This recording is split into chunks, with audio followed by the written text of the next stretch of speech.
तो जैसे जुपिटर को हमने डिस्कस किया, let's discuss Saturn. So Saturn को भगवान विष्णु के कूर्मा अवतार से रिप्रेजेंट किया जाता है, कूर्मा अवतार या कच्छप अवतार जिसे हम बोलते हैं। सो हुआ क्या कि एक बार दुर्वासा ऋषि स्वर्ग में जाते हैं। वहाँ से इंद्र अपने एरावत पे बैठकर आ रहे थे। दुर्वासा ऋषि ने इंद्र को देखा। इंद्र बहुत खुश मगन है, म्यूजिक लगा के बढ़िया डांस कर रहे हैं। दुर्वासा ऋषि भी उनको देखकर खुश होते हैं। कहते हैं, इंद्र आज बहुत अच्छे लग रहे हो, मैं तुम्हारे लिए परिजात पुष्प की बनी माला लेकर आया हूँ, ठीक है, ये लो इसे ग्रहण करो। इंद्र उसे लेते हैं, थोड़ी देर ऐसे देखते हैं, उसके बाद अपने हाथी को पहना देते हैं। सो जब गिफ्ट दिया है किसी ने तो आप उसके सामने उस गिफ्ट का अनादर कर रहे हो, यानी कि आप उस पर्सन का अनादर कर रहे हो। अब दुर्वासा ऋषि तो फेमस है अपने श्राप देने के लिए। दुर्वासा ऋषि ने कहा, इंद्र तुम्हारे अंदर इतना अहंकार आ गया है, अपनी लग्जरी का, अपने कंफर्ट का, अपने स्वर्ग का, ऐश्वर्य का, ये सब तुमसे छिन जाएगा। पूरा स्वर्ग ऐश्वर्य विहीन हो जाएगा, कुछ भी नहीं बचेगा। सारे देवी देवताओं के गहने, वस्त्र, हाथी, घोड़े, सारा ऐश्वर्य चला गया सबके पास से। दुर्वासा ऋषि श्राप देके चले गए। अब सभी देवी देवता परेशान होकर जाते हैं भगवान विष्णु के पास। भगवान विष्णु से कहते हैं कि हम देवी देवता किस बात की, ना हमारी एनर्जीज बची हैं, ना हमारे पास लक्ष्मी है, ना हमारे पास किसी तरह का अब अमरत्व भी चला गया हमारा कि हम अमर भी नहीं रह सकते। तब भगवान विष्णु कहते हैं कि ये सारा जितना भी आपका रत्न है, ये समुद्र में जाकर रसातल में छुपा हुआ है, आपको मंथन करना पड़ेगा। समुद्र का मंथन, लेकिन अकेले नहीं कर पाओगे, इसमें एक अपोजिट एनर्जी की भी ज़रूरत पड़ेगी, और वो है असुर। तो असुरों को कन्विंस करना पड़ेगा कि वो देवताओं का साथ दें। आई थिंक ये पहली बार हुआ था हिस्ट्री में जब असुर और देवता एक दूसरे की मदद कर रहे थे, पर असुरों को एक लालच दिया गया, वो था अमृत का। और यहाँ से हमें ये पता चलता है कि लालच के साथ कोई जंग नहीं जीती जाती। उनको लालच था अमृत मिलने का, पर वो एंड में हार गए, उन्हें अमृत नहीं मिला क्योंकि लालच था। तो इधर देवता खड़े हैं, इधर असुर खड़े हैं, बीच में मंदाचल पर्वत है, वासुकी नाग रखा गया है मथनी के रूप में। लेकिन अब प्रॉब्लम यहाँ फंस गई कि मंदाचल पर्वत चाहे जितना भी बड़ा हो, समुद्र में वो डूबता ही जा रहा है, डूबता ही जा रहा है, डूबता ही जा रहा है। तब भगवान विष्णु एक अवतार लेते हैं जो एक कछुए का अवतार है, जिसे कुर्मा या कच्छप अवतार बोला जाता है। और ये जाता है मंदाचल पर्वत में के नीचे, ये मंदाचल पर्वत उसके ऊपर, और अब उसकी मथनी हो रही है, और फिर 14 चीज़ें निकलती, 14 रत्न निकलते, और एंड में अमृत निकलता है। तो यहाँ पर ये कच्छप अवतार शनि को रिप्रेजेंट कैसे करता है? सबसे पहली स्टेबिलिटी, हार्डवर्क, ठीक है, आपके ऊपर पूरा पर्वत रगड़ा जा रहा है तो कितना मेहनत है, तो स्टेबिलिटी देता है सैटर्न, हार्डवर्क कराता है सैटर्न, और सैटर्न के बिना अमृत नहीं मिलता, ठीक है। सो एक बड़ी अच्छी सी फिलॉसफी है सैटर्न की कि progress is pain. Most people do not want to experience pain, they want luxury and comfort. But if you are willing to experience pain, amrit is yours. So ये सैटर्न कहता है कि हार्डवर्क, मेहनत तो करना पड़ेगा दोस्त, ठीक है। मैं जहाँ बैठूंगा वहाँ पे इस कछुए की तरह रगड़ा लगाना पड़ेगा, और अगर वो रगड़ा आप लगा ले गए तो अमृत आपका है। उस हाउस की सारी पॉजिटिव चीज़ें आपकी हैं, ठीक है। और यही चीज़ शनि की महादशा में भी होती है कि वो आपसे रगड़ा लगवाती है, आपसे मेहनत करवाती है। बट इंटरेस्टिंग पॉइंट शनि की महादशा का या फिर इस पूरे ईयर का है, हम 8 नंबर के साल में है, कि जो भी व्यक्ति शनि की एनर्जी कैरी कर रहा है उसे कभी लगता ही नहीं है कि वो मेहनत कर रहा है, उसे कभी एहसास ही नहीं होता कि वो मेहनत कर रहा है। उसे हमेशा ये लगता रहेगा कि यार अभी और करना बाकी है। बट उसके आसपास वाले लोग कहेंगे यार बहुत मेहनत कर रहा है यार, ठीक है। बट वो कहेगा अरे कहाँ से मेहनत कर रहा हूँ मैं, ठीक है। सो इस तरह की चीज़ें उसके साथ होती हैं सैटर्न में। Saturn rules the west direction of your house. Saturn इसीलिए देखिए कितनी ब्यूटीफुल है हमारे एस्ट्रोलॉजी और वास्तु, कि शनि को वेस्ट की डायरेक्शन का रूलर बनाया गया। साथ ही साथ वेस्ट की डायरेक्शन में एक बड़ी इंपॉर्टेंट चीज़ रख दी गई, इच्छा पूर्ति, डिज़ायर। जो आपके वाइल्डेस्ट डिज़ायर है ना, पॉजिटिव वाले, वो आपके वेस्ट की डायरेक्शन से पूरे होते हैं। इसीलिए साउथ इंडिया में या महाराष्ट्र में आप देखोगे कई लोग वेस्ट की डायरेक्शन में मंदिर बनाते हैं, और जो फेमस टेम्पल हैं वो भी वेस्ट की डायरेक्शन में ही होते हैं, क्योंकि वो इच्छा पूर्ति की डायरेक्शन है। अब अगर आपके घर में यहाँ पे टॉयलेट हो जाए, रेड कलर हो जाए, यहाँ पे किसी तरह का एंटी एलिमेंट आ जाए, लीकिंग हो जाए, पपड़ियाँ पड़ जाएँ, सो आपका वेस्ट खराब है। ये खराब होगा तो इच्छा पूर्ति पे, डिज़ायर पे इफेक्ट पड़ेगा। अभी अगर हम समझेंगे सैटर्न के कॉम्बिनेशंस क्या क्या होते हैं, तो एक बड़ा इंटरेस्टिंग कॉम्बिनेशन है सैटर्न का मून के साथ, चंद्रमा के साथ। शनि का जो नेचर है वो एक बुढ़ा सा आदमी है जो लॉ जस्टिस की बातें करता है, हार्डवर्क की बातें करता है। वह मून मन है, माइंड है। तो जब चंद्रमा और शनि साथ में बैठते हैं आपके, तो आपके मन में बहुत परेशानियां चलती हैं, आपका मन स्थिर नहीं रह पाता, आपको सारी चीज़ों में अशांत रहता है बेसिकली आपका मन, और प्रॉब्लम आपको फेस करनी पड़ती है। Also moon is your mother, तो मदर को हेल्थ इश्यूज़ हो जाते हैं। मदर को आर्थराइटिस हो जाएगा, मदर को पैरों का दर्द होगा क्योंकि शनि हड्डियों का दर्द है। तो मदर ये सारी चीज़ें आपकी एक्सपीरियंस कर सकती हैं और आपको मन स्टेबल करने में बड़ा दिक्कत होने वाला है सैटर्न एंड मून में। इसी के साथ अगर और कॉम्बिनेशन समझे तो एक कॉम्बिनेशन आता है सैटर्न एंड सन का। अब हैं तो ये पिता पुत्र, सूर्य के पुत्र हैं शनि, जो कि छाया से उत्पन्न हुए थे, उनकी मदर का नाम छाया है। लेकिन शनि और सूर्य की बनती नहीं है, ठीक है, क्योंकि सूर्य ने जब शनि जी का जन्म हुआ था तो बोला था कि नहीं, ये मेरा चाइल्ड नहीं हो सकता, और ये छाया मेरी वाइफ नहीं हो सकती, ठीक है। छाया बेसिकली उनकी वाइफ की परछाई थी सूर्य के। वो तपस्या करने चली गई थी तो उन्होंने छाया को इधर छोड़ दिया था, फिर शनि जी उत्पन्न हुए थे।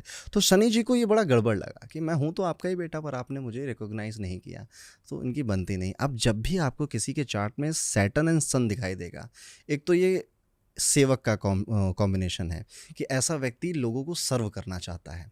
इसको अगर लगता है कि ये काम करने से लोगों की हेल्प हो रही है तो आई विल सर्व, और ये बहुत अच्छा सर्वर होता है। इसीलिए कई सारे लोग गवर्नमेंट जॉब में आपको दिखेंगे, हाईएस्ट गवर्नमेंट जॉब में भी दिख सकते हैं। इवन जज बहुत अच्छे बनते हैं सैटर्न एंड सन वाले। लेकिन इन जनरल लाइफ की अगर बात करूँ तो ये फादर और जो सन या डॉटर है उसके रिलेशंस को हैम्पर करता है। ओपिनियंस मैच नहीं होते, फाइट्स हो सकती हैं, या फिर आपके फादर आपसे दूर रह रहे हैं, उनका सुख नहीं मिल पाया आपको, ये इस कॉम्बिनेशन को रिप्रेजेंट करता है। और अगर आपके चार्ट में सन एंड सैटर्न का कॉन्सेप्ट है तो आपके घर में एक मेजर वास्तु दोष मिलेगा ही मिलेगा, और आपके साउथ वेस्ट डायरेक्शन से सनलाइट आएगी। ये कि घर में किसी के भी चार्ट में होगा तो साउथ वेस्ट से आपको सनलाइट आती हुई मिलेगी, डूबते हुए सूरज की सनलाइट आती है, जो कि नहीं आनी चाहिए, रोकना चाहिए आपको इसको। अभी हम अगर सैटर्न के और कॉम्बिनेशंस को समझें तो Saturn Mercury is a good combination, ठीक है। एक तरफ इंटेलेक्ट है, एक तरफ एक्सपीरियंस है, तो ऐसा व्यक्ति इंटेलेक्ट और एक्सपीरियंस दोनों का फ़ायदा उठाता है और अपनी लाइफ में बेहतर डिसीजन लेता है। सैटर्न एंड मरकुरी में आप देखोगे बहुत जल्दी रिस्पॉन्सिबल हो जाते हैं, क्योंकि सैटर्न की एनर्जी वो है ओल्ड एनर्जी है, वो पुराना प्लैनेट है, ठंडा प्लैनेट है, और मरकुरी बच्चा है, ठीक है। तो बहुत कम उम्र में रिस्पॉन्सिबिलिटी आ जाती है, बहुत कम उम्र में मैच्योरिटी आ जाती है और भारी भारी बातों को समझने लग जाते हैं ये। अभी अगर हम एक और कॉम्बिनेशन देखें which is Saturn and Venus, तो Venus is love, romance, marriage, wife, spouse. Saturn उसके साथ बैठता है तो आपका जो स्पाउस है वो उम्र में बड़ा होता है, और अगर उम्र में बड़ा नहीं है तो दिखाई देगा चेहरे से उम्र में बड़ा। आपका जो स्पाउस है वो बहुत हार्ड वर्कर होता है, आपका जो पार्टनर है वो बड़ी मेहनत करता है, वो मेहनत से चीज़ें अचीव करता है।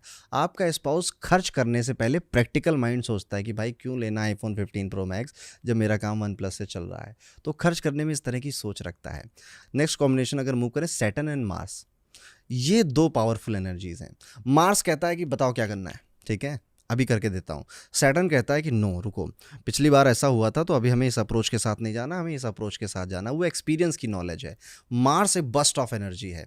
तो जब सैटर्न और मार्स इनको मिलता है किसी को अपने कॉम्बिनेशन में, एक तो ये प्रॉपर्टी के लिए बड़ा अच्छा योग है, प्रॉपर्टी का, क्योंकि रियल एस्टेट का काम अगर करते हैं तो बड़ा जमता है, और यूजुअली ऐसे लोग कई सारी मल्टीपल प्रॉपर्टीज़ के मालिक भी होते हैं। आमतौर पर मैंने देखा 3 प्रॉपर्टी तो इनके नाम हो ही जाती हैं, बाकी भी कर सकते हैं। तो सैटर्न मार्स का कॉम्बिनेशन बहुत अच्छा रिफ्लेक्ट देता है प्रॉपर्टी में, बट आपके एक्शंस ना स्लो कर देता है। मार्स जहाँ भागना चाहता है सैटर्न उसको रोक रहा है, ठीक है। तो ये जितनी पोटेंशियल से आगे बढ़ना चाहते हैं सैटर्न मार्स वाले, ये उतनी पोटेंशियल से आगे बढ़ नहीं पाते हैं। वेरियस रीज़न है, कभी कुछ हेल्थ रोक लेती है, कभी कोई सर्कमस्टेंसेस इनको रोक लेती हैं। Then comes a combination of Saturn and Rahu. Saturn Rahu is a not very good combination. ये माना जाता है कि पास्ट लाइफ में आप एक तांत्रिक थे, आपके पास तांत्रिक एनर्जीज थी, मतलब थोड़ा ब्लैक मैजिक टाइप्स कुछ करते थे आप इस लाइफ में, इस वजह से आपको ये कॉम्बिनेशन मिला। तो सैटर्न राहु में आप एक बात देखोगे कि एंड मोमेंट पे एक तो काम बिगड़ रहा है, अपने पास में ही ये सांपों से घिरे रहते हैं, यानी कि इनके आसपास के जो लोग हैं वो इनको नीचे गिरते हुए देखना चाहते हैं, स्पेशली कलीग्स वगैरह, या जिनको आप फ्रेंड बोल रहे हो, फ्रेंड के आस्तीन के सांप है वो।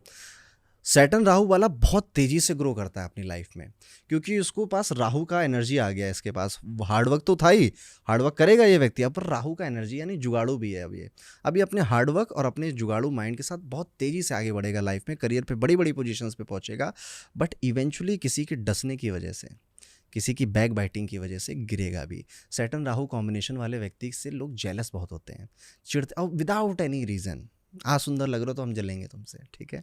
तो ऐसे लोग उसको बहुत मिलते हैं। सैटर्न केतु का जो कॉम्बिनेशन है, it is a very good combination. Saturn Ketu ज़िंदगी में जो जो चाहता है वो उसे नहीं मिलता, और जो मिलता है वो बहुत बड़ा मिलता है।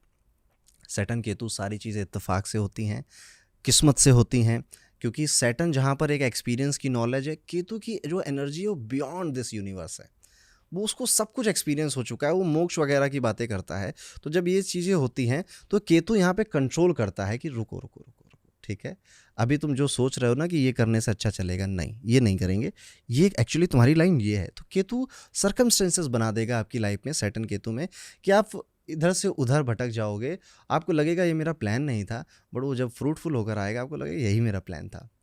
सैटर्न केतु वाले बहुत मददगार होते हैं। इनको इसलिए हर्ट करना थोड़ा सा दूसरों के लिए मुश्किल होता है।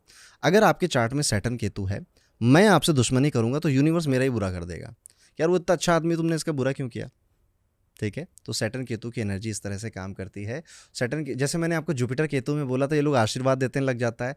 सैटर्न केतु जब बुरा बोलता है तो लग जाता है। अगर इसने बहुत दुख में आके आपको श्राप दे दिया तो लग जाएगा आपको, आपका बुरा हो जाएगा।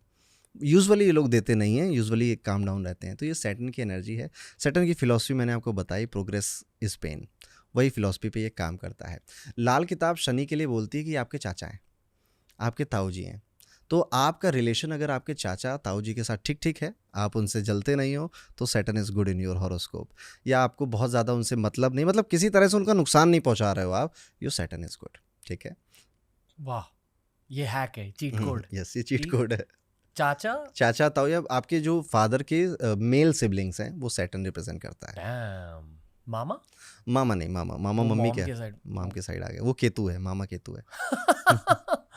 ओके, एनीवे, जब कोई कहता है कि मेरे चार्ट में सैटर्न इज गुड या सैटर्न इज बैड, वो एक लॉजिक हो गया प्लेसमेंट। हाँ, प्लेसमेंट करेक्ट, कि अगर सैटर्न खुद के घर में बैठा है तो फिर गुड। सीख गए हो मसला जी। अरुण पंडित भाई का अरुण भाई। सो सैटर्न एक तो अपने हाउस पे बैठे प्लेनेट अपने हाउस को प्रोटेक्ट करते हैं। दूसरी एक चीज़ होती है कि मैं बहुत बदमाश आदमी हूँ, लेकिन अगर मेरी सराउंडिंग में अच्छे लोग आ गए, यानी कि वीनस आ गया, मरकुरी आ गया, मून आ गया, इन्होंने एस्पेक्ट कर दिया, जुपिटर ने एस्पेक्ट कर दिया, देख लिया, तो मैं भी ठीक हो जाऊँगा। मैं अगर किसी पुजारी के साथ 10 दिन बैठूंगा तो 11 दिन में मुझे भी कोई मंत्र आ जाएगा। शेयर मार्केट वालों के साथ बैठूंगा तो 11वें दिन मैं भी डीमैट अकाउंट खोल लूंगा। तो सैटर्न के ऊपर कितने प्लैनेट्स का एस्पेक्ट है, पॉजिटिव कितने, जैसे natural positive planet Jupiter, Venus, moon and Mercury, ये नेचुरली पॉजिटिव है, ठीक है। अगर इनका एस्पेक्ट आ रहा है तो सैटर्न कैसा भी वो ठीक ही हो जाता है। एस्पेक्ट वो काउंटिंग से होगा। हाँ, वो काउंटिंग एंटी क्लॉकवाइज। एक और सवाल है, सैटर्न को इम्प्रूव या डी इम्प्रूव किया जा सकता है आपके एक्शंस की वजह से, राइट? सैटर्न की फिलॉसफी बिल्कुल सिंपल है, मेहनत करो, ठीक है। जैसा होगा कर्म वैसा मिलेगा फल।